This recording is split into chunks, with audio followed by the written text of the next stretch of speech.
Michelle with Homeschool Haven here to share one of my latest favorite books that addresses the topic of having a growth mindset and the idea that mistakes actually can help us and we can learn from them and become better from those mistakes. This also stems from the idea of all or nothing thinking. So I don't know if you have any kids like this that when they set out to do a task for school, they have to have the outcome or the product be perfect, or they feel like it wasn't if it's not perfect, it invalidates any of their effort or time that they put into that project or task.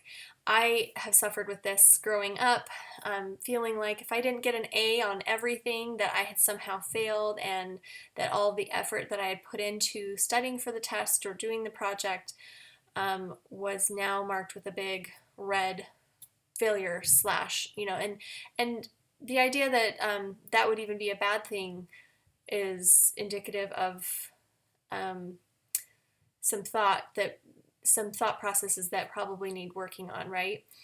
So we've been talking a lot about famous failures. You can look up Kit through biglifejournal.com. They have a lot of great resources out there for talking about failure and having a growth mindset.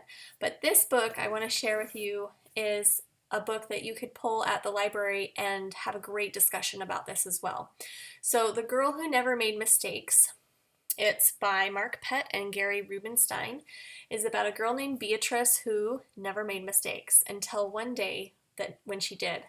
And I won't spoil the ending, but it's such a cute story about this girl who just sets about all of her tasks with ease and everything comes to her effortlessly until one day when she makes her big mistake. And so I won't spoil anything, but it is a beautiful story to show A, that mistakes are okay, and B, her response to the mistake was golden. And it actually influenced those around her that viewed her mistake.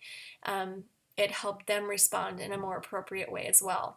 And I love at the end she just embraces this idea of making mistakes. She wakes up the next morning and puts two different socks on, two completely different socks on, and then for lunch they make peanut butter and jelly inside out peanut butter and jelly sandwiches. She purposely falls on the ice and they laugh, and it's such a great book for discussing the idea of making mistakes and how it can help us learn, and it also relieves a lot of pressure on ourselves when we say it's okay if what I'm about to do doesn't turn out perfectly. It's the process that we're after and the process of becoming something. And so we had a great discussion. I just wanted to share that here in our tidbits in case you needed something that hit this topic well. I love getting a good book recommendation, so I wanted to share this one with you because we have loved this story. It's going to be one that we come back to frequently, and we've already been talking about it since we read this book, and referencing this idea of all or nothing thinking, and do we really have to have everything perfectly, or do we need to have a perfect product in order to validate the process that we took getting to that end product or the end of the task? And so it's been a fabulous little resource for me, and so I hope you guys enjoy it as well.